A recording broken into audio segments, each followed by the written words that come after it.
Your Excellencies, heads of electoral observer missions,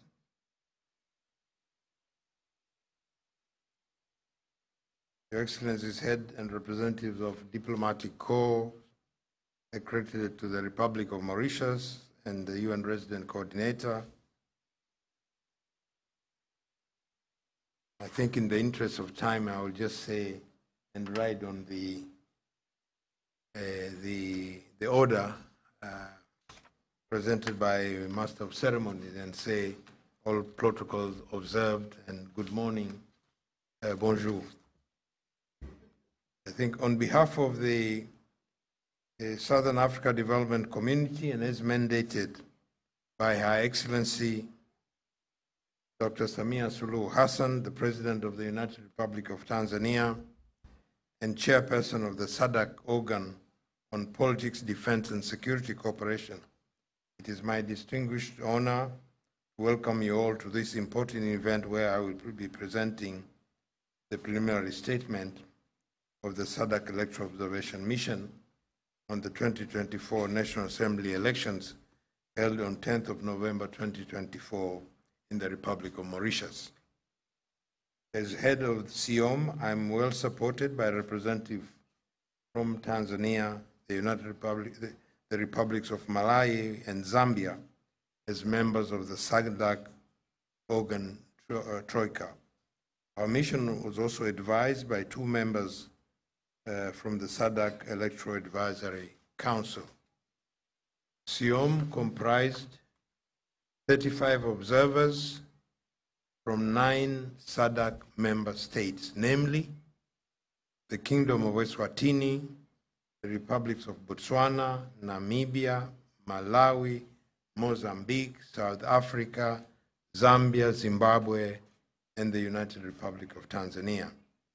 These observers were deployed in all 10 administrative districts of Mauritius, namely Black River, Black, Grand Port, Mocha, Pamplemousse, Plan Willem, Port Louis, Rivière des Ramparts, Savane, and Rodrigues. At the invitation of the government of the Republic of Mauritius, the mission observed the National Assembly elections in accordance with revised SADC principles and guidelines governing democratic elections 2021 and the relevant laws of Mauritius. As part of its mandate, the mission engaged key stakeholders in the Republic of Mauritius, including electoral management bodies, the Ministry of Foreign Affairs, Regional Integration and International Trade, the Attorney General, political parties, civil society organizations, academia, SADC ambassadors and high commissioners, and other members of diplomatic corps accredited to Mauritius, the Mauritius Police Force, and the Council of Religious Leaders, and last but not least, the media. This preliminary report covers the mission's observations of the pre-election process, election day, and counting. The final report will cover our observations of the post-election process, including the results management and announcement. This is the summary of our findings on the political and security environment. The mission observed that the country was calm and peaceful during the pre-election, election day, and the counting, which attests to the peaceful nature of Mauritians. The mission further observed no major incidents or threat of violence during this election cycle. I therefore wish to use this opportunity to commend the people of Mauritius for their peaceful conduct, which contributed to the conducive electoral environment. The mission noted the stakeholders' satisfaction with the police presence across the constituencies, increased security detail in the form of patrols following nomination day, and the advanced training and planning for deploying officers to various polling stations.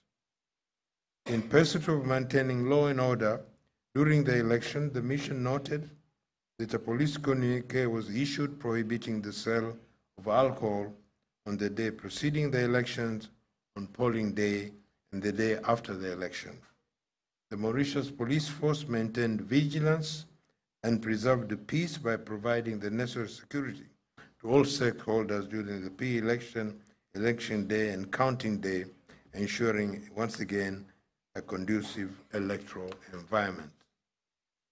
On the management of the electoral process.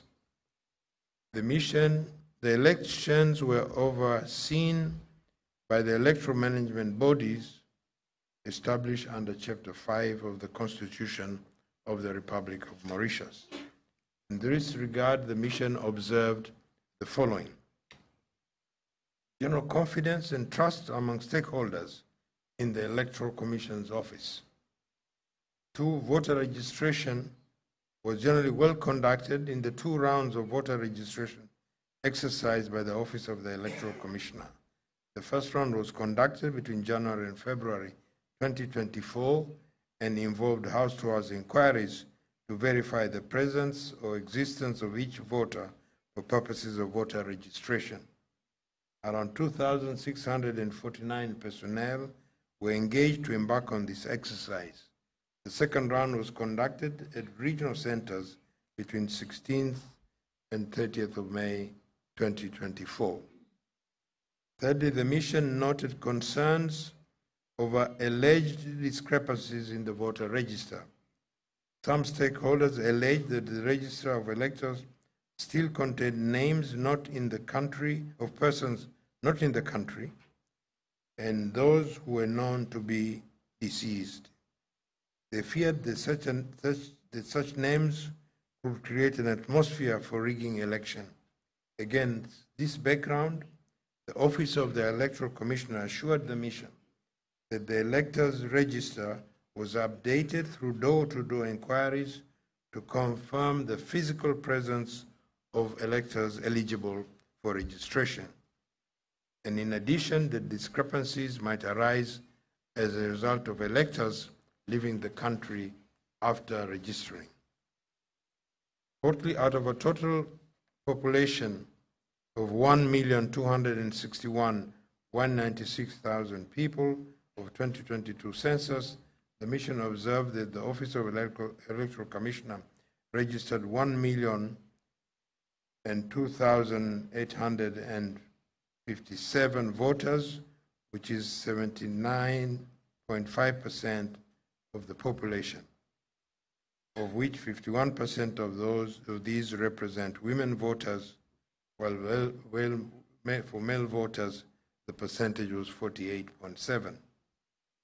Fifthly, the mission noted concerns from a few stakeholders on proxy voting, noting that this could be perceived as creating an opportunity for electoral mispractices.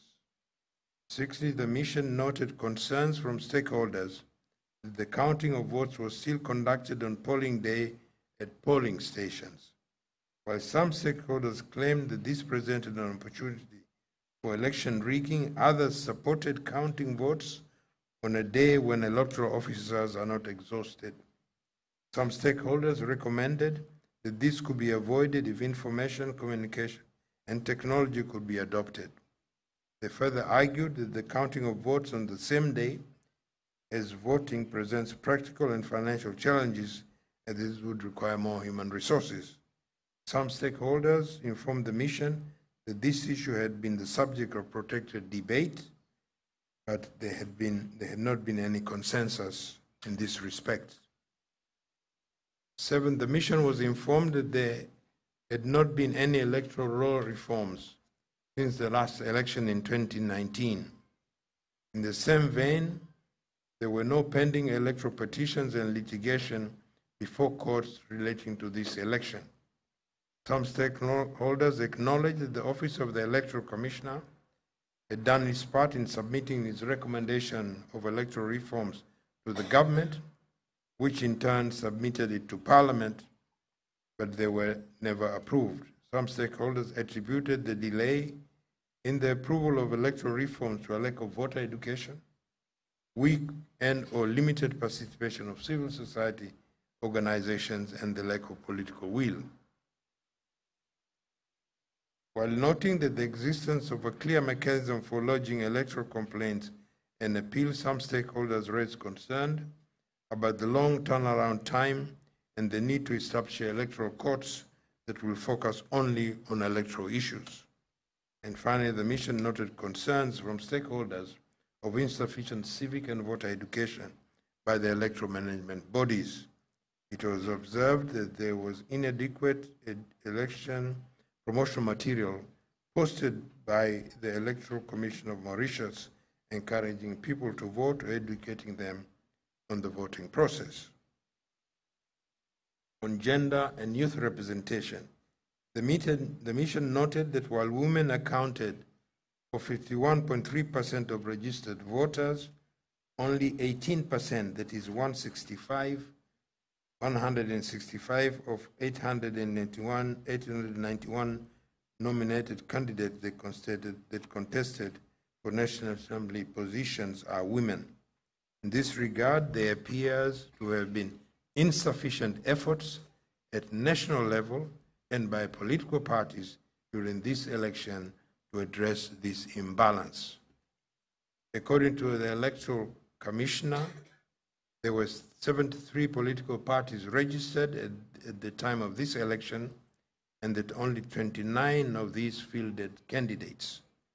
Out of 891 nominated candidates, 273 nominated candidates were under 40 years of age, while the rest were over 40 years. There appears to have been insufficient efforts by political parties during these elections to motivate women and youth participation in politics. Some stakeholders attributed this low participation of youth to their interest being more issue-based than party affiliation. On the role of the state-owned media and media in general, the mission noted that some stakeholders believed that state-owned media is relatively independent and provides coverage to all political parties. In contrast, others expressed concern over the limited coverage provided to what is perceived as smaller political parties and how decision-making in the private press influence their media coverage based on their party affiliation with very little objectivity. Some stakeholders informed the mission about a formula used to apportion airtime, which is only afforded to those who have fielded a minimum of 8 candidates. The formula is said to have been determined by an independent actuary expert who has considered the number of candidates fielded and the number of returned candidates of a particular party.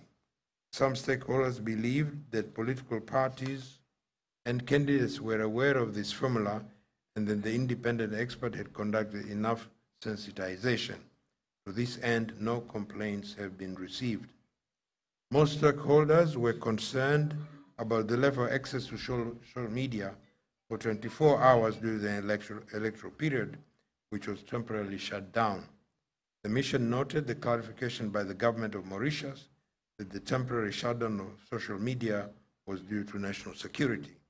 While some stakeholders understood that restraining access to social media may be perceived at times as a necessary measure to stop disinformation, others believe that candidates and political parties need social media to organize, assemble, and communicate their electoral programs. It was their view that it is therefore imperative for voters to have access to information to enable them to make informed decisions. I now turn to observation on the election day.